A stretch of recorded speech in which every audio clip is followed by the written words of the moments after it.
La tarde del 15 de enero de 1970, el Perú experimentó uno de los eventos climáticos más devastadores de su historia, conocida como el Gran Diluvio de 1970. Este fenómeno climático fue provocado por el fenómeno El Niño y resultó en intensas lluvias que afectaron principalmente la región de la costa norte del país, incluyendo Lima, la capital de la República, la cual por la gravedad fue declarada en emergencia.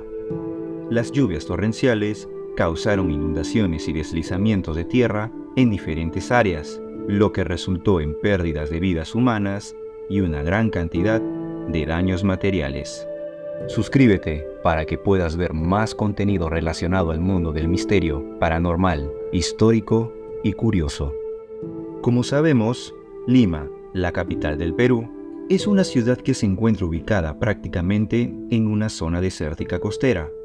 Una ciudad la cual se podría decir que casi nunca llueve, y cuando esto ocurre, solo llega a humedecer ligeramente sus calles y a empañar las lunas de los vehículos o las ventanas de las casas, así como una pequeña sensación de frío en el ambiente. Pero, aunque resulte difícil de creer, hubo un día en el que comenzó a llover tanto que llegó a durar alrededor de 4 días, logrando este hecho quedar grabado en la mente de muchos limeños hasta el día de hoy. Eran alrededor de las 7 de la noche del 15 de enero de 1970, cuando de un momento a otro, el cielo limeño, conocido por ser un cielo gris, se tornó de un color cárdeno, dando inicio a una inusual y ligera garúa. Lo sorprendente de este suceso fue que la temporada en la que sucedió este evento era verano. Es por eso que la repentina lluvia agarró de sorpresa a los limeños de esa época. Cuando comenzó a caer las primeras gotas de lluvia, la población sintió un gran alivio por la frescura de la brisa que calmaba la fuerte sensación de calor que se sentía. Pero con el pasar de las horas, las sonrisas de alegría cambiaron por lo que se estaba iniciando. La mayoría de las personas que volvían a casa luego de una jornada laboral fueron sorprendidos en los paraderos ubicados en los diferentes puntos de la ciudad. Al poco tiempo de iniciada la lluvia, se podía ver y sentir el inmenso tamaño de las gotas que caían desde ese cargado cielo limeño y que cada hora que pasaba, las calles de la capital comenzaban a empozarse.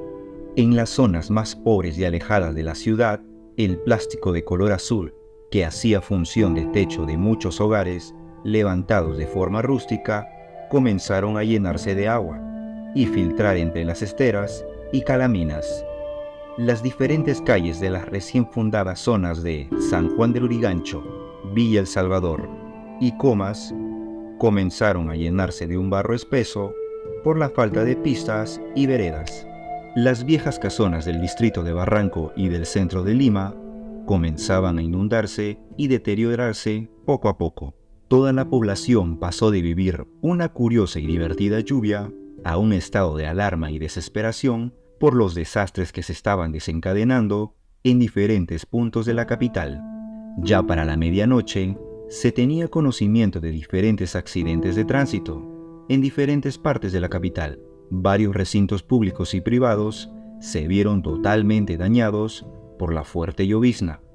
Hasta ese momento, el Cuerpo General de Bomberos ya había atendido más de 100 emergencias y la asistencia de la Avenida Grau había reportado la llegada alrededor de un centenar de heridos. En tanto, muchos fanáticos religiosos que se encontraban en las diferentes calles limeñas vaticinaban que ya era el fin del mundo y que esto se trataba de un suceso apocalíptico. El entonces alcalde de Lima, Eduardo Chachi Dibós, lastimosamente hacía todos los esfuerzos para dirigir las acciones de rescate desde su lecho de enfermo en una clínica privada en la ciudad. El paso a desnivel ubicado entre las avenidas Arequipa y Javier Prado concentró tanta lluvia que llegó a formarse una pequeña laguna, ocasionando una gran dificultad al pasar por ese lugar. Muchos vehículos quedaron sumergidos en las aguas que alcanzaron casi los 3 metros de altura. Los conductores, al notar que sus motores se iban apagando, tuvieron que salir nadando para poder así salvar sus vidas. Alrededor de la medianoche, la precipitación aún no cesaba y las sirenas de los diferentes vehículos de emergencia se podían escuchar por toda la ciudad. En las primeras horas del 16 de enero de ese mismo año, las fuertes lluvias llegaron a inundar el hall principal del Aeropuerto Internacional Jorge Chávez, así como a la amplia pista de aterrizaje, situación que intentó ser controlada por los trabajadores de limpieza del lugar. Asimismo, los pasajeros que llegaban a Lima o se disponían a viajar debían trasladarse surcando grandes charcos de agua que se habían originado en el recinto. Las lluvias duraron aproximadamente 4 días y, según información de los especialistas, fueron más de 17 litros de agua que cayeron por metro cuadrado, es decir, el equivalente de 8 a 9 meses de lluvia intensa en solo esos días. La recién inaugurada Vía Expresa quedó totalmente inundada.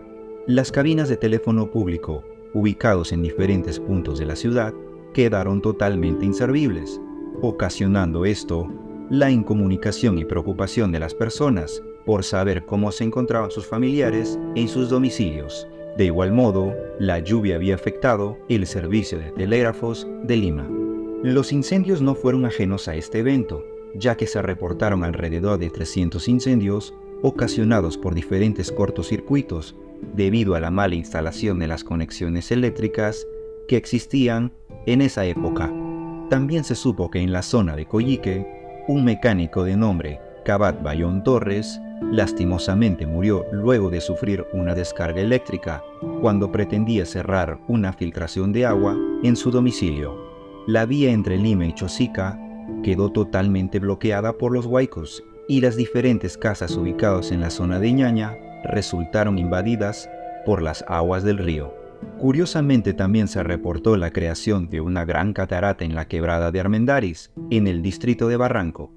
La Guardia Civil, por órdenes del entonces presidente de la República, Juan Velasco Alvarado, se encargó de abrir las comisarías, las postas médicas, las parroquias y las canchas deportivas, las mismas que fueron usados como refugios, donde pernoctaron los cientos de damnificados de las diferentes zonas afectadas.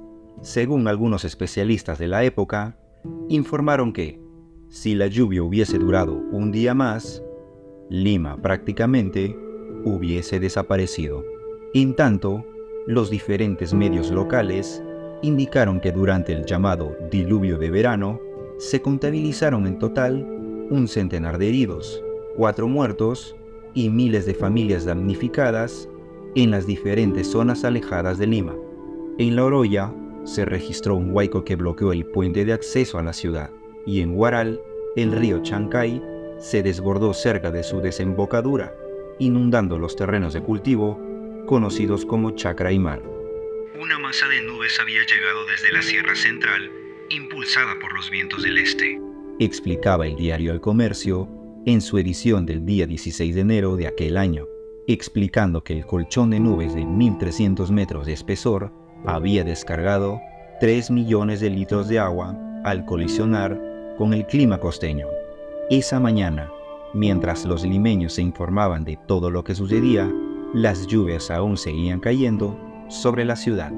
Pero, milagrosamente al 4.º día, la lluvia dejó de caer, apareciendo repentinamente un hermoso arcoíris sobre el cielo que pudo verse desde todos los distritos de Lima. La catástrofe había terminado, pero la ciudad de Lima había quedado marcada para siempre. El diluvio de 1970 fue una de las peores catástrofes naturales en la historia de la ciudad de Lima, y la respuesta a nivel nacional e internacional fue significativa. Este evento destacó la importancia de la preparación en la respuesta ante fenómenos climáticos extremos y llevó a mejoras en la infraestructura y las medidas de gestión de riesgos en la capital peruana. ¿Crees que si ocurriera nuevamente una lluvia como la del 15 de enero de 1970, estaríamos preparados y podríamos afrontarla?